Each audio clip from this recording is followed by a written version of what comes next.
अगर आपका पेट साफ नहीं तो आप ब्रह्मचर्य नहीं रह सकते। आपका उदर विकार बना रहता है तो नींद, आलस्य और प्रमाद पर विजय प्राप्त नहीं कर सकते। उदर विकार बना रहता है तो भजन में मन नहीं लगेगा। अगर उदर में ये कब्ज बनी रही तो कई रोगों का प्रादुर्भाव हो जाएगा, आप विक्षिप्त रहेंगे, अंदर से आपको एक अशांति सी रहेगी। एक कब्ज क्यों होती है? जब लीवर की क्षमता से अधिक भोजन पालोगे, गरिष्ठ भोजन पालोगे, कब्जियत वाला भोजन पालोगे तो बना देगी।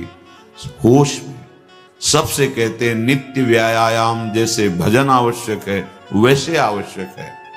2-3 किलोमीटर चलना अत्यंत आवश्यक है, चाहे आप उसे अंग्रेजी में ट्रेडमिल है, हाँ ट्रेडमिल, उसमें दौड़ लो, उसमें चल लो, या भैया यहां से छड़ी उठाओ, एक रफ्तार में दौड़ती हुई जाओ केसी घाट में, यमुना जी को प्रणाम किया, फिर दौड़ते चले आओ। 20 मिनट का कार्य है। थोड़ा सा व्यायाम करो, क्योंकि शरीर के अंगों को हलचल चाहिए, एक बार पसीना आना चाहिए। हमने मोटरसाइकिल स्टार्ट करने वालों को देखा है, जब उनको चलना होता तो पहले खड़े खड़े रेस में देते ना, बस फिर आराम से बैठे चल। एक बार 24 घंटे में इसको रेस में लाना है। अगर निद्रा पर विजय नहीं, प्रमाद पर विजय नहीं, तो साधना क्या करोगे? तमोगुण में फंसे रहो। अब पेट में कब्ज है तो घोर तमोगुण रहेगा, घोर तमोगुण। चिड़चिड़ा स्वभाव, नींद, आलस्य, प्रमाद, पाठ में मन नहीं, भजन में मन नहीं, बैठने में परेशान, सब आप लोगों को अनुभव इसलिए नहीं होता कि आपका हृदय भी पवित्र उस कोटि का नहीं है। नहीं तो एक कवल बता देगा कि अगर सहज सरल भोजन पाओ, सात्विक रोटी है, दाल है, सब्जी है, सलाद है, लाखों रुपया तुम बीमारी में खर्चा करवा रहे हो, फल सलाद ये नहीं पा सकते। अगर घर का बना हुआ पदार्थ शुद्ध हाथ का है, चलो भाई जैसा आप, लेकिन बाजार का होना चाहिए।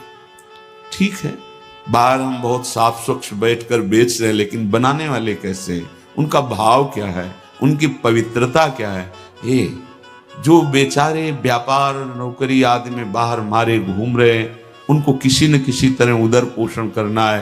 पहली बात है हरि प्रसाद कुछ दुर्लभ नहीं, जो इच्छा करे हो मन माही। उसे ये न समझे कि भगवान प्रसन्न होकर हमें दे रहे हैं। बच्चे हो, हट करोगे खिलौना पकड़ा देंगे, खेलते रहो, जब रोगे खिलौना फेंक के फिर गले से लगा लेंगे। काहे समय बर्बाद करते हो? पकवान, ये पूड़ी, कचौड़ी, सब्जी, परेठा, गरिष्ठ पदार्थ और ये जितनी बाजार की चीजें, इनका सीधा कब्ज से संबंध होता है। सीधा ये कब्ज बनाएंगे।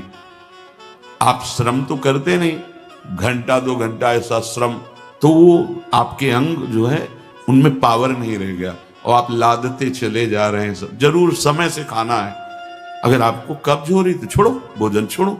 अब ऐसी चीजें पाओ, पपीता है, फल है, आप कहोगे सत्संग बहुत जरूरी है ये, क्योंकि हम देख रहे हैं। कैसे भजन करोगे आप लोग? कैसे भजन करोगे जब आपका उदर साफ नहीं है? तो पहली बात, स्वादहीन भोजन आपको महापुरुषों के मार्ग में आगे बढ़ा देगा। स्वादिष्ट भोजन आगे कदम नहीं बढ़ने देगा। ये लिख लो आप कागज में। जिसका भजन में आगे उन्नति करनी है तो भोजन नीरस होना चाहिए, तो भजन सरस। और अगर भोजन सरस तो लिख लो, वजन बढ़ेगा, भजन नहीं, वजन बढ़ेगा। बढ़ते चले जा रहे हैं, क्योंकि व्यायाम नहीं, किसी भी तरह की कोई ऐसी श्रम वाली क्रिया नहीं। पड़े रहना है तो बस सोने का मन करेगा, पड़े रहो।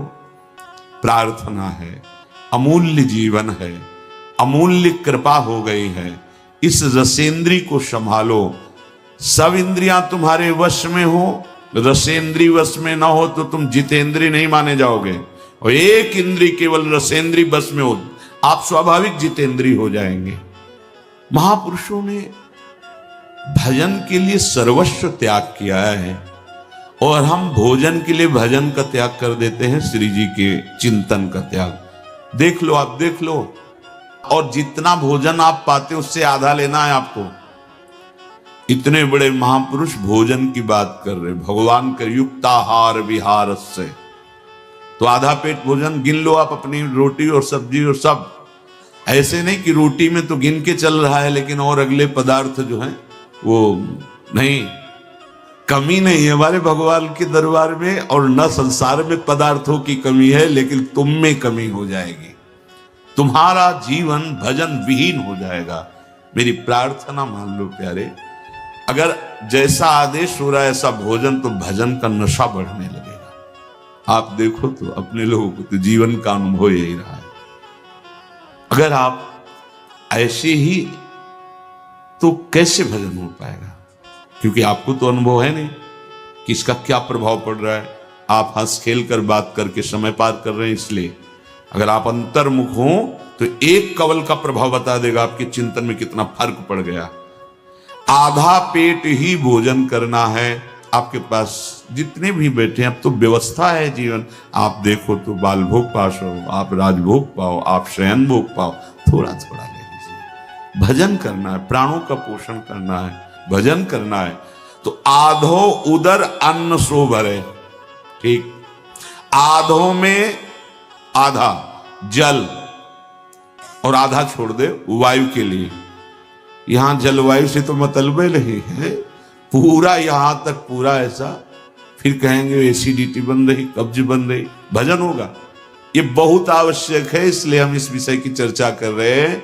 आप लोग इस पर ध्यान दीजिए, नहीं दोगे तो आपका भजन नहीं बन पाएगा। और आगे सावधानी के लिए करें, आपको व्यायाम करना है, 10 मिनट कर लीजिए आप व्यायाम, और 2-3 किलोमीटर पैदल चलिए। उपासक का चेहरा अग्नि ज्योतिमय, ज्योतिमय। ऐसा नहीं कि वो सांवला रंग है तो खिल नहीं पा रहा, नहीं, ब्रह्मचर्य और नियम, ऐसे कमल के फूल का जैसा चेहरा हो जाता है, उसका खिल जाता है चेहरा। मुख प्रसन्न तन तेज विराजा, कीन्हिस रामचंद्र कर काजा। आधा अन्न और जो आधा बचा उसमें आधे में जल, 3 लीटर जल प्रत्येक शरीर को चाहिए ही चाहिए। उससे शरीर की गर्मी तेजाब लघु शंका से निकलती है और वो कब्ज तोड़ने में सहायक होता है। प्रातः पहला जल बिना कुल्ला किए पीना चाहिए, बिना स्नान आदि किए, शौच के पहले जो हमें जाना है, तो हम उसे नियम दिए कम से कम 500 ग्राम, इसके ऊपर आप जितना ले सके जल, वो भी गुनगुना, मतलब थोड़ा अच्छा गर्म होना चाहिए कि आप आराम आराम से पी सकते हो, पर गर्म है। और वज्रासन में बैठ के, अभी देखो कब्ज नष्ट होती है कि नहीं, बहुत जिसकी कब्ज बन रही, रोज शाम के गर्म जल या गर्म दूध से बताया है कि आप 1 चम्मच छोटी हर पिसी हुई, 1 चम्मच इसबगोल की भूसी महीनों लो, सालों लो, वो आपकी आंतों को परिपक्व करके फिर ऐसे कर देगा कि फिर आपको औषधि नहीं चाहिए। ये बहुत साधक के बचाव पक्ष की औषधि है। नहीं आप जैसे एकदम कोई ऐसा कड़ा चूर्ण ले तो आपके ब्रह्मचर्य पर घात हो जाएगा। ये सब अनुभव की बातें हैं। जल आवश्यक है आपकी स्वस्थता के लिए, और वायु आवश्यक है। आधा अन्न और आधे से आधा जल और आधा खाली जो श्वास के। यहां तो बस सावधानी रखो, ये अन्न बढ़ता चला जाएगा आपका खुराक, आपको पदार्थ और अच्छे अच्छे मिलेंगे, क्योंकि आप भगवत प्राप्ति के मार्ग में चले हो, कोई कमी नहीं रहेगी। ये मत सोचो कि ये बर्बाद हो जाएगा, नहीं, तुम अपने बर्बाद होने को बचाओ। अगर एक दिन तुमने ज्यादा ले लिया, बच गया है तो, लेकिन आप अपने उदर में मत डालो। समझो हमारी बात, बहुत से जीव जंतु हैं, बहुत, आप उतना ही लो जितना आप पा सकते। भगवत इच्छा से जो आपको मिले, रूखा सूखा, आपकी इच्छा नहीं होनी चाहिए। देखो, इच्छा नहीं है, इच्छा रहित होकर के कुछ भी मिल जाए वो आपको बांध नहीं पाएगा, पक्का। और अगर पकवान आदि मिलता है तो जितना भोजन पाते थे उससे भी आधा कर दीजिए, कभी नुकसान नहीं होगा। लेकिन जितना हम भोजन पाते हैं, जब पकवान आदि मिलते हैं तो उससे डबल कर लेते हैं। बुद्धि है, इसको दबकाओ, कुछ नहीं, उन्हें पूरा जीवन हो गया खाते खाते। बड़ा समस्या। समझो समझो, हम भगवत भजन करने के लिए आए हैं। पूज्यपाद सिउड़िया बाबा जी महाराज, जब उनको भगवान नर नारायण ने उपदेश किया भगवान शंकर जी के मंदिर में, उस दिन से वो अध्यात्म स्थिति प्राप्त करने के लिए एक कवल पाते थे, एक कवल सिर्फ 24 घंटे में। ऐसे ऐसे सन वाली रोटी और